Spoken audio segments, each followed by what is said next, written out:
proud Michigan city, once the epicenter of America's car industry, now more famous for its crime rate. The city of Flint has been known as one of the most violent cities in America for its size. Historically, in the top 3 per capita in terms of violence. So we're used to shootings and we're used to assaults because we have way too many of them.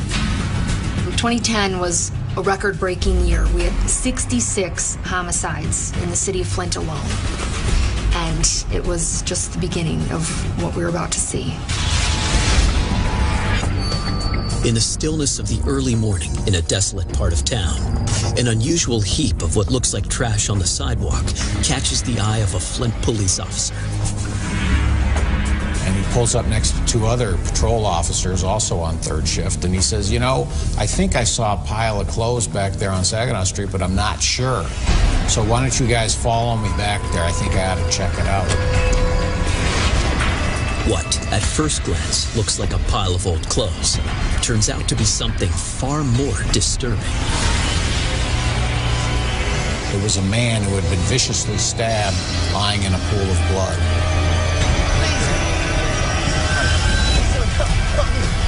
The victim is barely breathing and losing blood quickly. Just as he's about to lose consciousness, he mutters a few crucial words.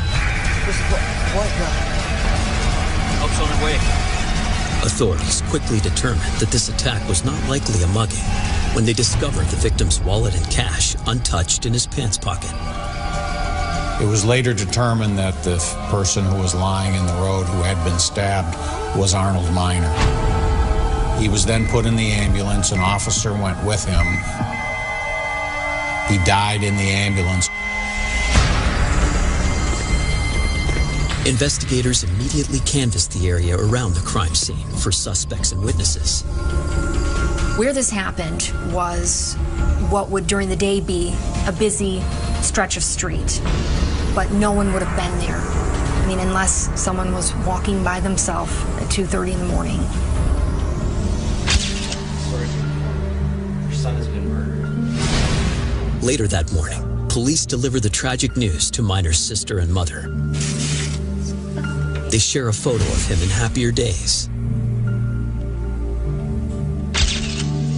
He's in this white shirt and this tie, and it looks like he's got some sort of ID badge on and just smiling with these glasses, and he's sort of just this thin, kind of frail, short guy with this great smile.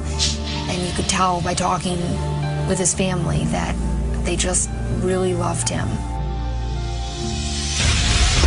Police are baffled. Their investigation reveals Arnold to be an upstanding citizen with no enemies. What was it about Arnold Miner that made him a target? He was a pretty nondescript guy, but a gentle soul. Certainly didn't deserve what happened to him. 5'6", 5'7", something like that, thin, frail. If you were looking for someone who you wouldn't want to fight back or wouldn't expect to fight back, this was it. This would be their ideal victim. At that point, we didn't have a lot to go on. Somebody had been stabbed. We knew he was alone, walking on the streets of Flint. That's pretty much all we knew. Then a hot lead turns up right across the street from where Miner was stabbed to death. We were able to get video footage from a party store that was located maybe 100 yards south of the scene of the Arnold Miner stabbing. It looked like an SUV driving by one way, and I believe it came back the other way. It was a suspiciously quick change of direction.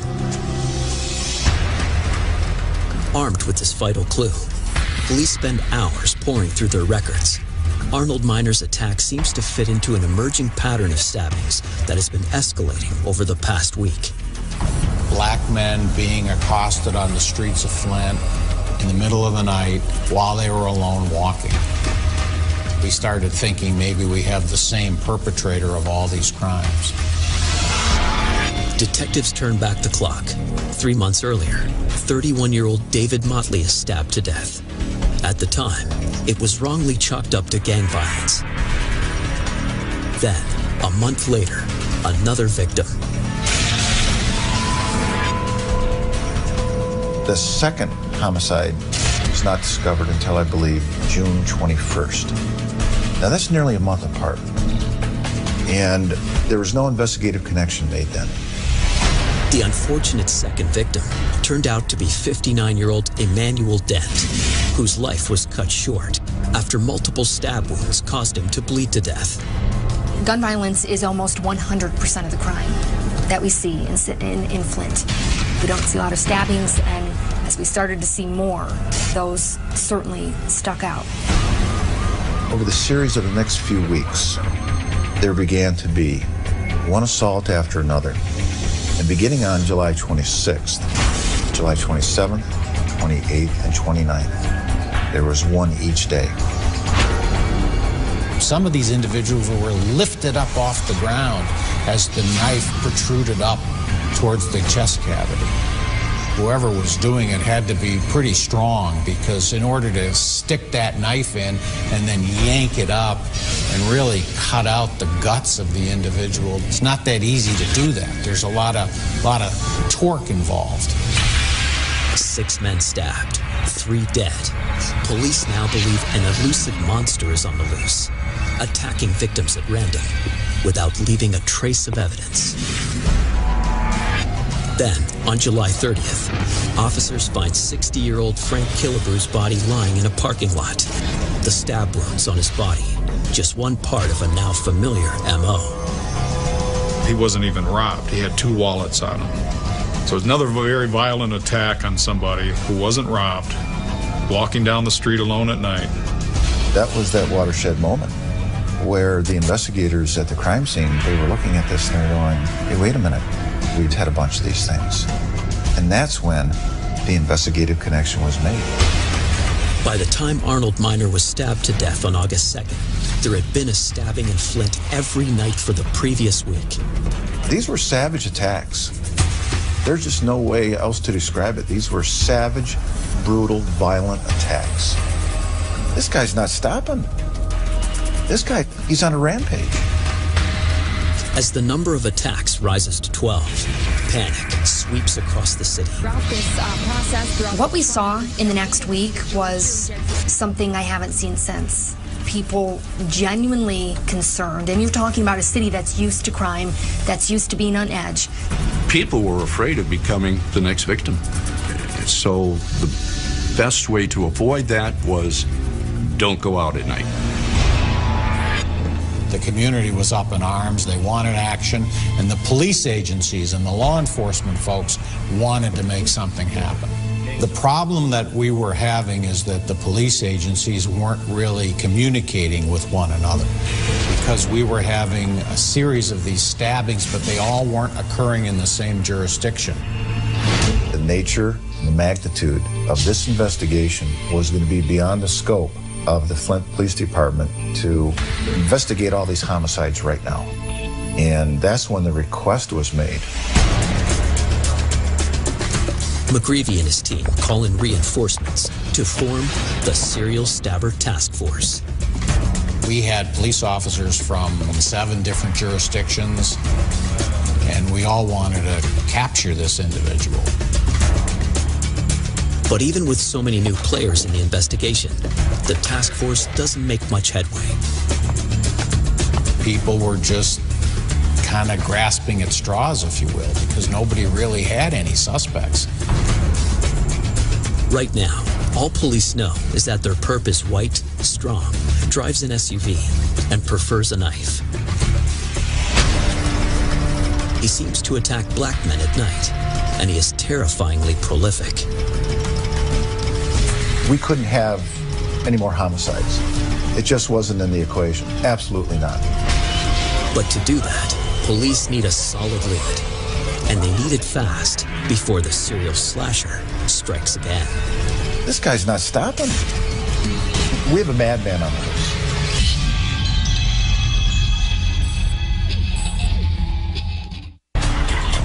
A cold-blooded killer has randomly stabbed 14 people in Flint, Michigan in 2 months, and there's almost no evidence to go on. Then, the cops catch a huge break when one of the slasher's most recent victims is able to speak to them from his hospital bed. 17-year-old Etwan Wilson is a good-natured kid, originally from the rough neighborhoods of East Detroit. He was sent to Flint with his mother, hoping that this town would prove safer than the last. Not only for him, but also for his son.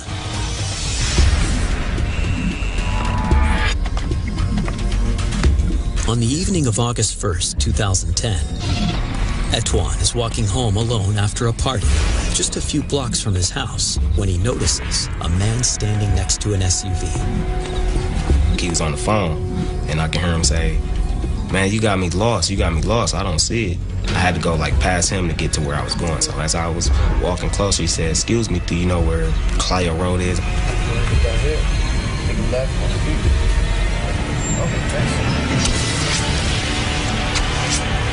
I was like, "Man, what is you doing?" And as I pushed him, that's when I felt the knife come out of him. And when I seen the blood, I just took off running.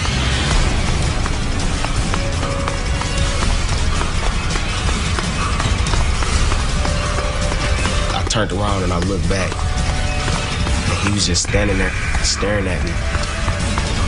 And I was like, "Man, this dude crazy." Fighting through the pain, Etwan stumbles to the first house he sees with a light on. As he lies on the stranger's floor, Etwan thinks these moments will be his last. I'm like, "I'm getting sleepy." And that's when she started crying. And she was like, "No, don't go to sleep, don't go to sleep." And she grabbed the cold water, and she was like, splashing it on my face, man. That was like giving me a lot of energy, to stay awoke, stay alive. And the lady, Regina, she was stressing to me like, "You're not gonna die, you're not gonna die." Barely breathing, one thought keeps going through his mind. I remember saying, like, "I don't want to die here without my son. Like, I want to see my son again." But blood is pouring out of his wounds, spreading across the floor. I remember the ambulance coming in, and I heard him say, "Oh, he's stabbed in the lungs. You gotta hurry up." And I just remember passing out. I remember waking up, seeing my daddy sitting next to me. And at first, it kind of scared me because I'm like, this just happened at 3 o'clock this morning and you stay way in Detroit. How did you get here? Not knowing that this happened 2 days ago. With 40 staples holding his wounds together, Etwan is lucky to be alive. The knife just missed puncturing his heart. But the damage to his chest and abdomen require a long and painful recovery. Now, 4 days after the attack, Etwan is well enough to talk, and he gives them exactly what they need: a detailed description of the attacker. He was big, like a UFC fighter, like he cage fight or something. Couldn't really see his face, because he had his cap pulled all the way. He had it bent at the top, and it was a dark night, so. The way she drew the eyes was like kind of perfect. Authorities release an official statement to the public, along with the sketch. The stabber is a monster of a man, 6'5", 280 pounds. Also described as a wide-jawed white man. That sketch got so much play in the papers, online, on television, posters. People now just had this image ingrained in them. And I think this really helped the community understand that, wow, they're making some progress. The climate in the city of Flint was palpable. People were in fear. They had a madman running around and preying on these victims. We had to get this guy.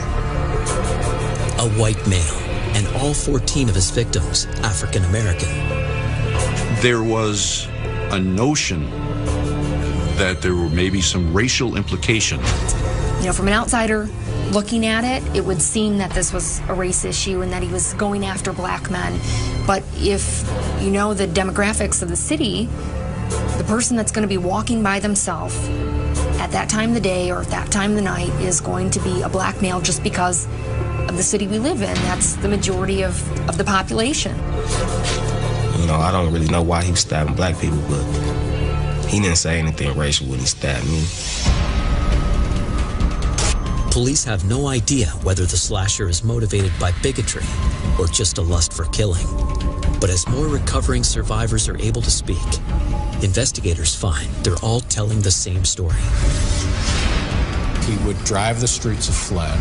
He'd see an African-American male walking along a sidewalk. He'd pull up. He'd say, "Hey, buddy, can you tell me how to get to such and such a place?" "Hey, do you know anything about fixing a car? I got a problem here. Can you come closer?" And that's when the attacks would occur. Police believe the slasher makes an effort to hide his powerful size to his victims as he lures them in.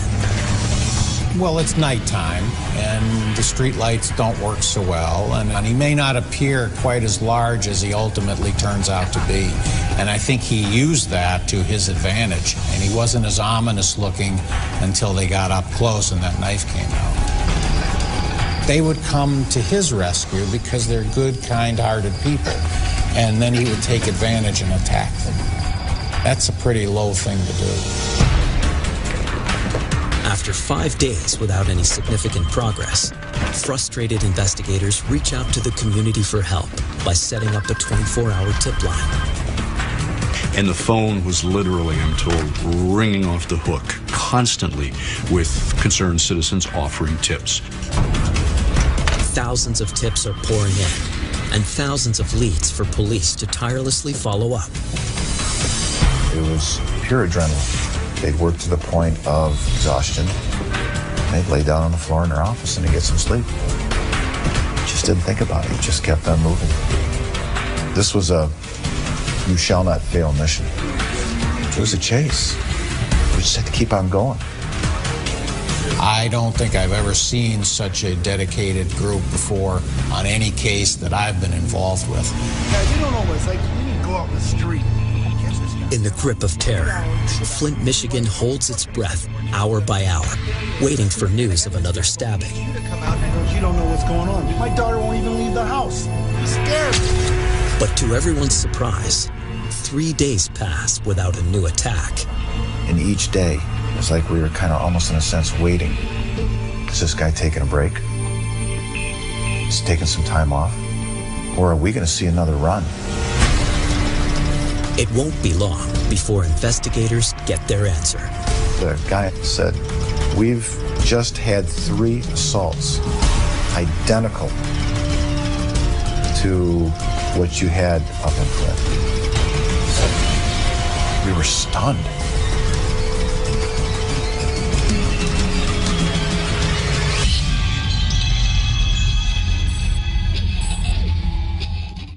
Authorities in Michigan have finally secured a solid description of the man they're calling the Flint serial slasher. But they have no DNA or other forensic evidence to link these unrelated attacks. And now, their target seems to have vanished. Is his killing spree over, or has he simply gone somewhere else in search of prey? To answer that, police send out bulletins across the country. And here you go. Here's what we have. If any of you have anything similar to what we have here in Flint, give us a call. We'd love to hear from you.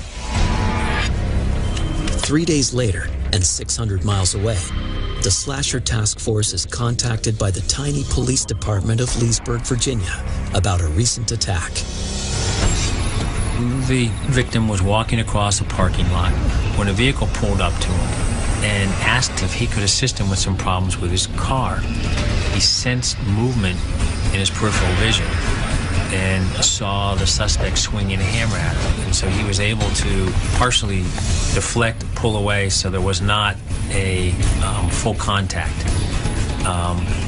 The suspect then continued toward him, and the victim was able to run away from him. It's the third hammer attack Leesburg police have seen in 4 days. Unusual for a town of 42,000 and almost no violent crime. Thankfully, none of the victims were killed. This number of violent attacks in this time period are just unheard of in our community.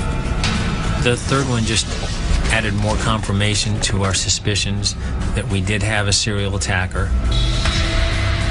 For this third assault, the attacker had picked the worst possible location, and investigators pick up a vital clue. The shopping area where it occurred had recently installed a new video surveillance system, and so we were able to get a picture of the actual vehicle. The vehicle is identified as an older model Trailblazer SUV. It looked to be dark green on the top with a lighter color on the bottom panels of the vehicle. Authorities assume the car is from another state and scour motel parking lots looking for a green and tan SUV with out-of-state plates. But they come up empty-handed. Armed with the make, model, and color of the car, Leesburg police put out an all-points bulletin for it and any similar attacks. What initially was locally focused for similar cases expanded to regional and ultimately national. They come across bulletins from Flint about the recent serial slasher attacks and contact police in Michigan. The guy on the other end said, "We've just had 3 assaults identical to what you had up in Flint." We were stunned. His weapon of choice may have changed from a knife to a hammer, but everything else about these attacks is the same. Police are convinced it's all the bloody handiwork of the serial slasher. And now the Flint task force has something they didn't have before: an accurate description of the SUV. And they said, "Oh yeah, by the way, the Blazer we have down here, there's a couple of dents in the hood." We didn't have his face yet, but we now confirmed that it was the green over beige Chevy Trailblazer. The media gets wind that Flint's slasher has now gone national, and the story explodes overnight, sparking coast-to-coast panic. So this drew a lot of national attention, so it made sense that CNN, ABC, NBC, CBS, international media were all over this. And the SAT truck started rolling in. And then everyone's worst nightmare comes true. 2 days later, and 450 miles from Virginia, another horrific attack. Toledo, Ohio. Police department calls up, says, "Not so fast. We have an attack down here, identical to what Leesburg has had and to what you've had." It's like, oh, this thing is, where's it going to go next? Outside a picturesque church in the metropolitan town of Toledo, Ohio, the church custodian takes a well-deserved break.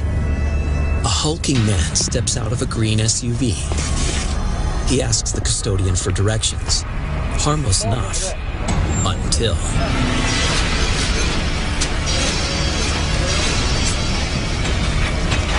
when Toledo called. And it was like, you've got to be kidding me. The green over gold laser had been involved. African-American men had been stabbed, very violent stabbing. We thought that we had something very similar going on. With the Flint serial slasher's crimes confirmed to be crossing state lines, the FBI jumps in to join a team that's working 24/7. We have a madman on the loose. We have to stop this guy. Where's this guy going to go next? What are we going to have to do to stop him? Police still haven't ID'd the suspect, but they'll soon get some help from another one of his victims. 26-year-old Flint resident Antoine Marshall, who was stabbed 14 days earlier, has been in a hospital ICU fighting for his life. Due to the nature of his injuries, they bundled him up and got him to the hospital, but he went right into surgery, so they didn't get a chance to interview him. But now, Antoine has recovered enough to give police a description of his attacker that will add 2 vital pieces of information to the puzzle. As he described the T-shirt that his assailant was wearing, and it was a specific brand of gin. He also clarifies the slasher's race. He's, I think, the first person who came out and said definitively, he said, this guy isn't all white. He's mixed with something. He's got like olive skin. He's not all white. That was a fairly significant statement that he made. These two details will blow the case wide open. A new bulletin is sent across the country, refining the description of the slasher, in hopes this info would trigger someone's memory. And it pays off big time. Oh, baby. Tip 314. There's an unidentified female, and it stated to the effect, I know a guy who works at a Kingswater Market up in Mount Morris, and oh, by the way, he went to Virginia last week to visit a relative. Hey guys, how's it going? We got 80 students called today. Do you notice that? But we now had somebody who matched the description, who had the right vehicle, who had some ties to Virginia. As investigators question the market's owner, a familiar logo catches the eye of one of the investigators.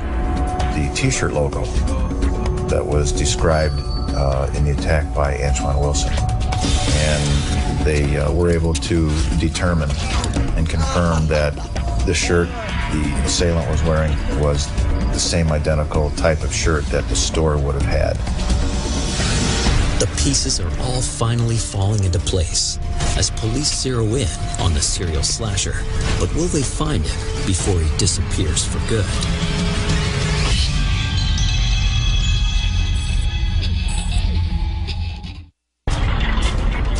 The Flint serial slasher has now jumped 3 states, randomly stabbing 18 victims without warning.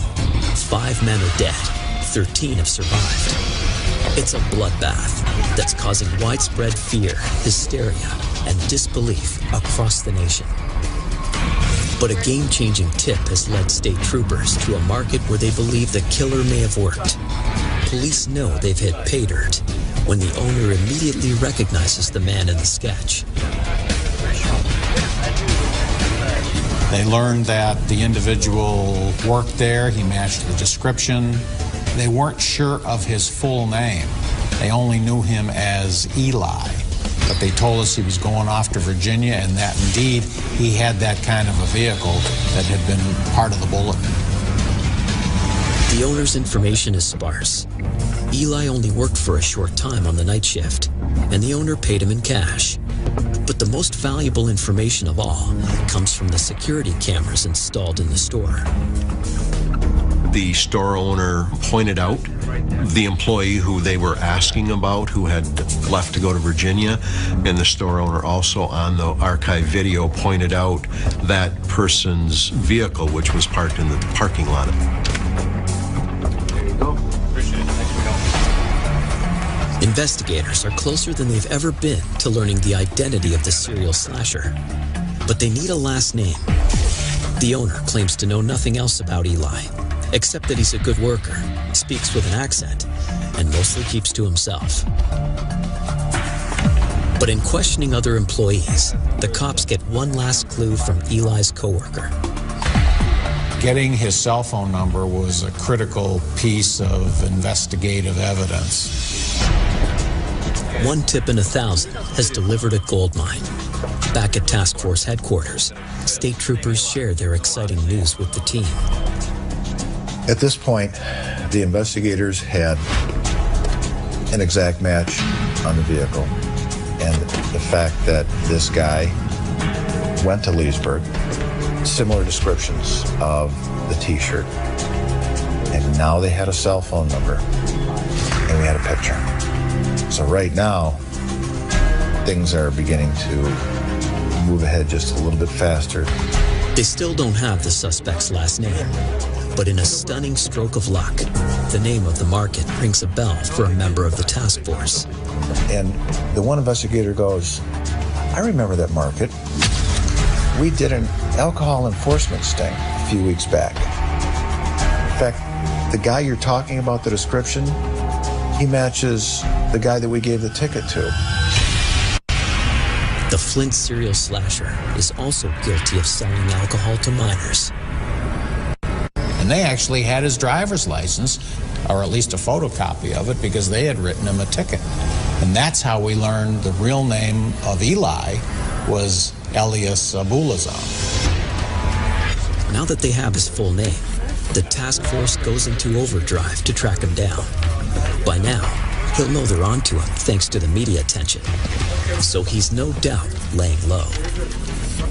Physically now, we still didn't know where he was. It's like trying to find a needle in a haystack in a sense, right? Where could he be? If his name and photo are released to the public, he could go underground and disappear for good. Unless they can find him first. Once we had his cell phone number, we were able to use it really to track him. Meanwhile, authorities dig into 33-year-old Elias Abuelazam's past. The investigation determined that this individual was an Arab Christian born in Israel. His father died when he was young. During his teen years, he was sent to the United States to the Virginia area to live with family members. Late 2008, early 2009, had a run-in with his brother-in-law that resulted in a physical altercation, and then ended up going to the Flint, Michigan area and living with relatives there. But what really caught everyone's attention was an incident in his country of birth. We learned that, in fact, in Israel, he had been involved in a stabbing. No charges were filed, but many who knew him could sense a deep-seated rage. It is a rage that victim Etwan Wilson knows all too well. 17 years old, my life was just changed, just really went downhill. And it wasn't nobody's fault but his, you know. It wasn't nothing that I, you know, something that I did that I made happen. It's something that happened, you know, that couldn't have been avoided.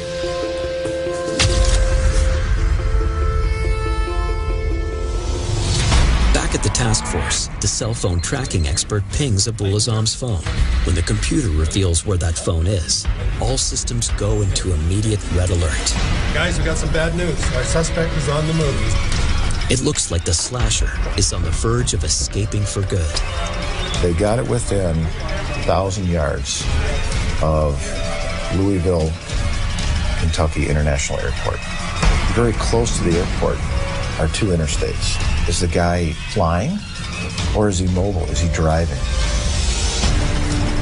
Their worst fears are confirmed when they check passenger lists for flights leaving the airport that night. And there he was, checked on a plane to fly to Tel Aviv. If he gets on that plane to Israel, we may never get him back. But to stop him, they not only have to secure a warrant, find him and arrest him, they also have to do it from 700 miles away in under an hour.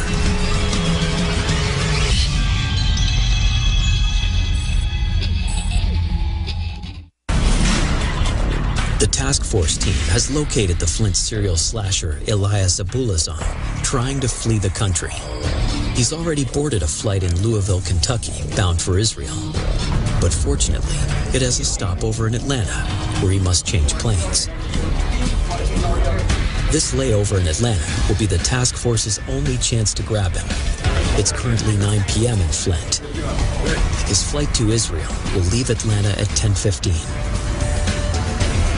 If he's on the plane when it takes off, he could evade capture forever. Getting a person extradited from a foreign country is a very, very difficult thing to do.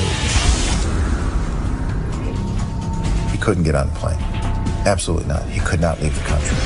We had to stop that. With a little over an hour left, it's a race against time to catch this monster before he slips out of their grasp.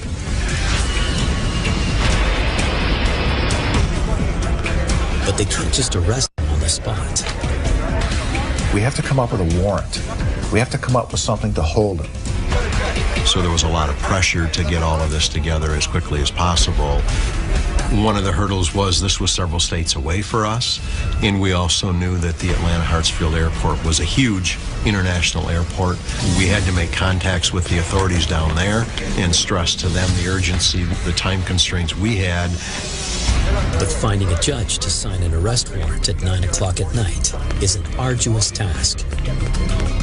That involved getting him identified through the photo lineup, having a prosecuting attorney prepare that arrest warrant, having that arrest warrant signed by a judge to make it a valid arrest warrant, and then providing all of that information to the authorities in Atlanta. Navigating the legal loopholes in such a short time is difficult enough, but the team must also devise a way to apprehend Abuelazam without putting civilians around him at risk.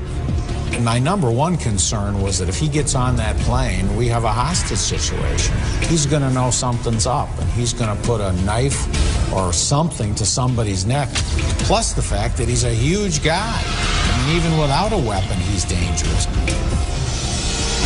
With just 45 minutes before the flight is scheduled to depart, there's still no sign of an arrest warrant, and more importantly, no sign of the man in question. We still hadn't physically spotted him yet. Waiting for the official go-ahead, a SWAT team in Atlanta moves into position. With precious minutes ticking away, the warrant finally comes through. I think we got him. And not a moment too soon, as Atlanta Airport Police spot Abuelazam amongst a sea of passengers, unaware of the danger they're now in. Back in Michigan, the task force can barely breathe as they wait for the news from Atlanta. We are aware he's at the gate, ready to board the plane to Tel Aviv. We are aware that they're not going to let him get on, but we can't see any of this. We're just sort of hearing it from the other end of the telephone. We were closing it this close. But it all had to happen absolutely perfect, so nobody else got hurt. With just moments left before boarding, undercover squad team cops prepared to make their move, their eyes trained on the target. He's looking like he's going to get on that plane and things are going to be good, and he's going to leave all these stabbings behind him, and he's going to go back to his homeland. Authorities on the ground come up with a last-minute idea to minimize the danger of those around Abuelazam.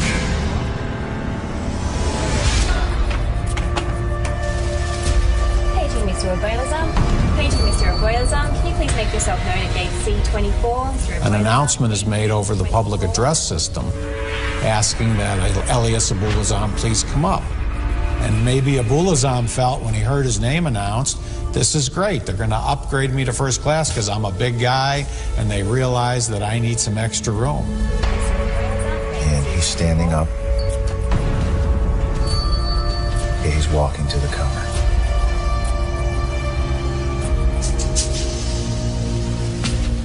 Then there was silence. It seemed like an eternity. And we're waiting, we're holding our breath, we're looking at the phone, and we hear he's safely in custody.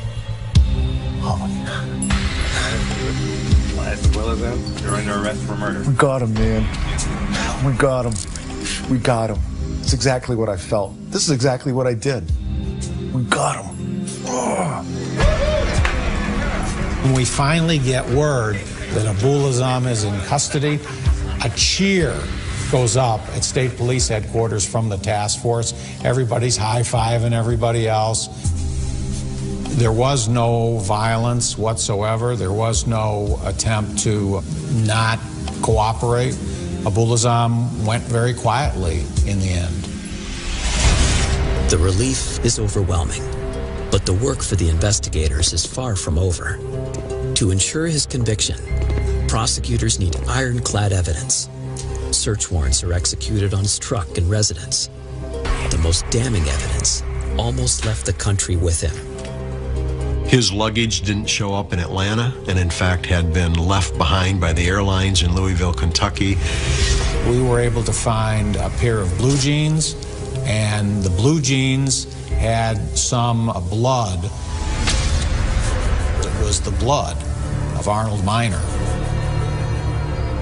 Arnold Miner, the unfortunate stabbing victim in Flint, Michigan on August 2nd, becomes the key case in prosecuting Elias Abuelazam. In the summer of 2012, Elias Abuelazam is charged with the murder of Arnold Miner.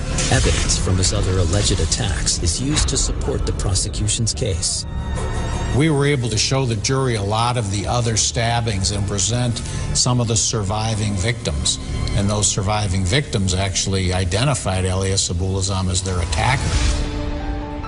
When I looked at him, it was kind of like, I know you wish you would have killed me now. You see you messed up. There ain't no getting out of this one. The Flint serial slasher refused to confess to his crimes. His motives for attacking these victims remain a mystery. On June 25, 2012, Elias Abuelazam is found guilty on all counts and sentenced to life in prison. When the verdict came back on him of being guilty of first-degree premeditated murder, that means in Michigan that he will spend the rest of his life in prison. That's the strongest sentence that we have here in the state of Michigan. We don't have the death penalty.